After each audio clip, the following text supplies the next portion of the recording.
청소년 시민 여러분 안녕하세요. 말랑한 청소년 심리의 황상아입니다. 청소년 마음 새긴 칼럼 제3편 조화로운 삶입니다. 인간의 활동 영역을 스펜스라고 하는 학자는 다음과 같이 5가지로 분류했습니다. 자기 보존을 위해 직접적으로 관여할 수 있는 활동, 생활 필수품을 확보하도록 하는 활동, 후손의 양육과 훈련에 도움이 되는 활동, 정치적이며 사회적인 관계를 유지시키는 데 포함된 활동, 생활의 여가를 즐기고 취미와 기분을 만족시키는 활동입니다. 저는 이것을 좀 더 압축하여 공부, 일, 여가로 분류해 보고 싶습니다. 오늘날 우리의 삶의 모습을 한번 살펴보겠습니다. 청소년들은 어려서부터 공부하기 시작합니다. 왜 공부를 해야 하는지 그 이유도 잘 모른 채 부모와 사회의 강요에 의해서 몸서리치게 공부만 하고 있습니다. 세상을 둘러볼 여유가 없습니다. 공부가 지상 최대의 목표가 되었습니다. 인생에 있어서 일이란 무엇인지, 다양한 사람들이 다양한 일을 통해 삶을 어떻게 영위하고 있는지, 세상에 대한 체험이 별로 없으니 알 수가 없습니다. 여가 생활은 어떤가요? 고작 PC 게임만이 거의 유일한 여가 활동이 되고 있습니다. 다양한 여가 체험들이 부족한 실정입니다. 그러니 대학 입학은 이들에겐 자유와 해방의 탈출구이고요. 부모의 리모컨이 더 이상 작동하지 않는 시기입니다.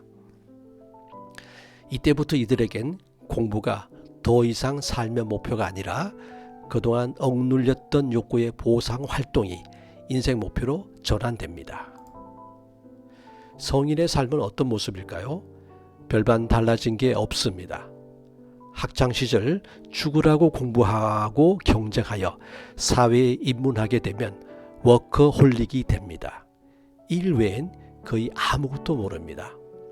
공부 때문에 고생했으니 이제부터는 공부하고는 담을 쌓고 열심히 일만 하려 듭니다. 경쟁사회이니 옆을 돌아볼 겨를이 없습니다. 봉사나 배려도 모른 채 앞만 보고 달립니다. 오로지 일에 살고 일에 죽습니다. 물론 그런 헝그리 정신 때문에 우리나라가 이만큼 살게 되었지만 말입니다. 그러나 단단하면 부러지는 법이지요. 구조조정이라도 당하게 되면 판도라의 상자에 갇히고 맙니다. 이러지도 저러지도 못하고 절망만 얻게 됩니다. 공부와 여가라는 삶의 재충전 기회를 잃고 살아왔기 때문이죠.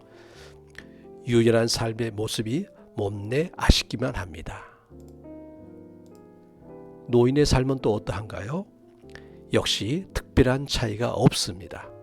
젊은 시절 삶의 의미조차 찾아볼 여유 없이 뼈 빠지게 일만 하다가 이제 여유를 차리려고 하니 이미 힘도 빠지고 육신도 각종 질병으로 고생하게 되어 제대로 즐길 수 없는 신세가 되고 맙니다. 설사 에너지가 있어도 공부, 일까지 활동하는 노인들은 다른 선진국만큼이나 많지는 않습니다. 지금까지 우리 삶의 모습을 보면서 뭔가 자족하지 못함을 느낍니다. 제가 생각하는 행복한 삶이란 공부와 일, 여가가 인생의 어느 시기에서나 적절히 조화를 이루며 살아가는 것이라고 할 수 있습니다.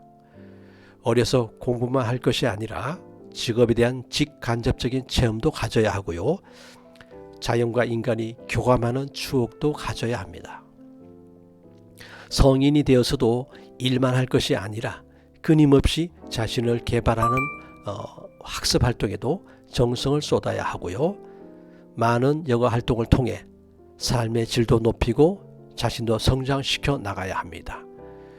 노인이 되어서도 여가뿐만 아니라 사회를 위한 봉사에도 정력을 쏟고 평생 동안 자신을 가다듬고 성숙시킬 수 있도록 공부도 꾸준히 하여 후손들에게 적절한 삶의 모델이 되어야 합니다.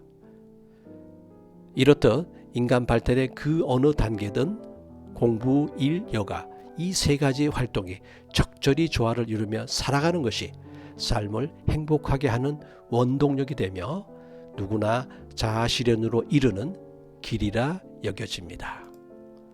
공부, 일, 여가가 적절히 조화를 이루는 삶, 분명 행복한 삶이라고 확신합니다.